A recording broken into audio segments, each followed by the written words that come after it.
training camp is finally here. So we're going to break down Coach Ron Rivera's pre-camp press conference. Plus, Terry McLaurin finally makes it onto the NFL Top 100 list. We're going to tell you exactly where he debuts. All of that on the Daily Commanders Update for Tuesday, 25 July, 2023. Let's go.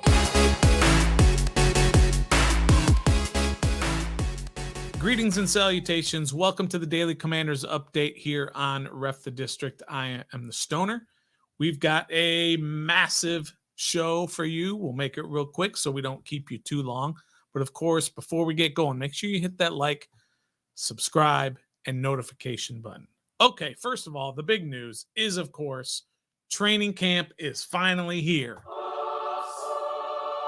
Right? So we're pretty excited about training camp. We don't have to talk about all that other stuff that we've been talking about all offseason, about names and places and stadiums and all that. We'll get to all of that in, 8 months from now.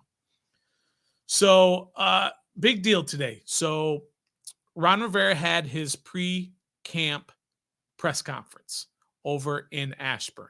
First of all, if you've seen the pictures online of what Ashburn is looking like, here's what it looks like now. If you haven't been out there before, these grandstands that I'm showing you here, this is all brand new. So that's pretty awesome that they put 2,000 seats of grandstand in there with cover, so that so even when it's hot, look, it's going to be hot, but it'll give you a little bit of protection. But if you get yourself out there, have a great time. There's a bunch of practices coming up that are open to the public, so starting on Thursday. But practice, of course, starts tomorrow. So here in the press conference, I want to go over some of the things that Ron said in the press conference. First of all, he looks great. He looks spry. He looks fresher. He looks brighter. And when asked about it, he says, look, there's no more distractions. He can feel a different energy now with these new owners, and that's a really big deal.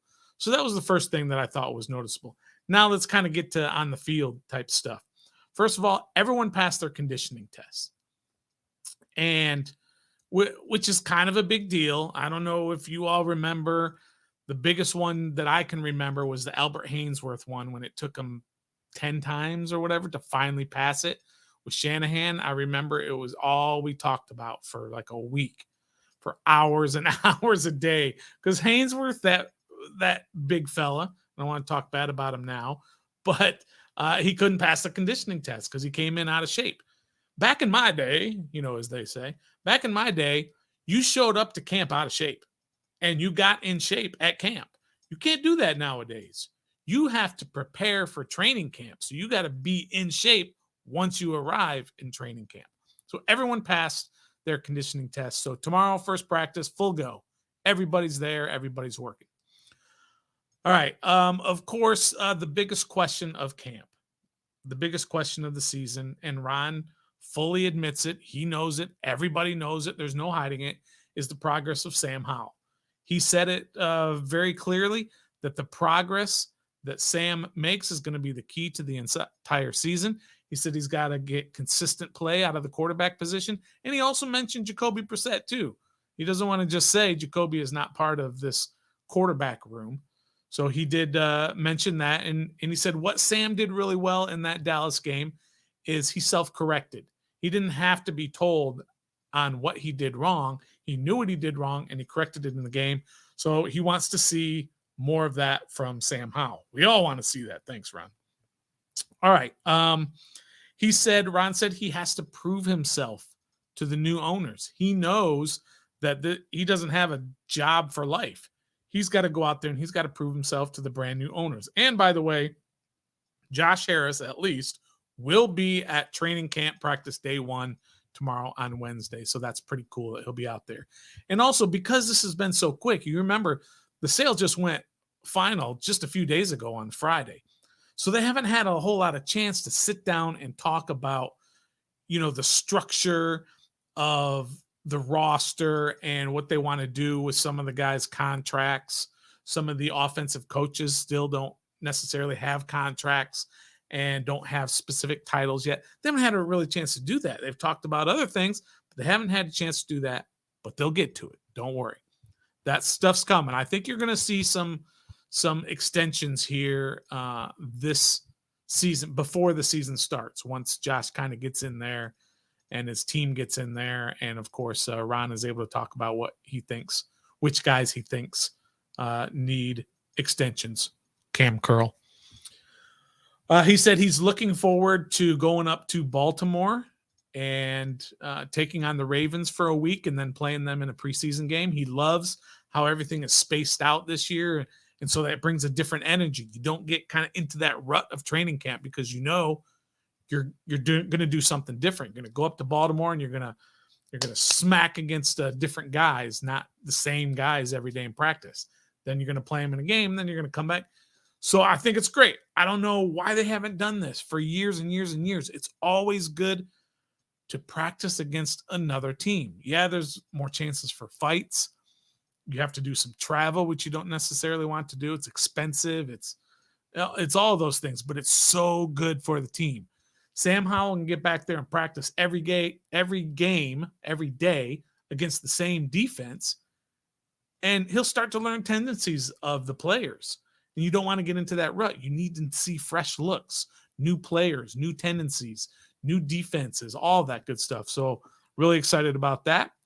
And then one of the last things on here that I thought was really interesting, maybe I'm the only one that caught this, but he mentioned Sadiq Charles twice when talking about the offensive line and that left guard position, about how Charles has an opportunity to take that position and grow into that position and show that he belongs there. He wasn't asked specifically about Sadiq Charles. He offered that up when talking about the offensive line. So Sadiq Charles really has the biggest opportunity to solidify his position as the left guard, which would be nice. He's only 24 years old, and I believe today's his birthday. He's 24 years old today. That's still very young. So hopefully this is his fourth year, I think. So, wow, maybe it's his third year. Let me know in the comments what year he's in. So that's kind of a big deal. So that's the presser. That was the highlights of the presser. There was a lot more to it, but those are the things that really stood out to me in Ron's press conference. Let's move on to the next subject, which is, of course, Terry McLaurin has finally made it onto the NFL's top 100 list. I mean, it's about time. He debuts at the 94th spot, which we all know he's higher than 94. But man, this is a long time coming for Terry McLaurin. He's absolutely deserved it. We can talk all about how he doesn't necessarily put up all the numbers of the big-time receivers, but we all know the reason. He hasn't had consistent quarterback play.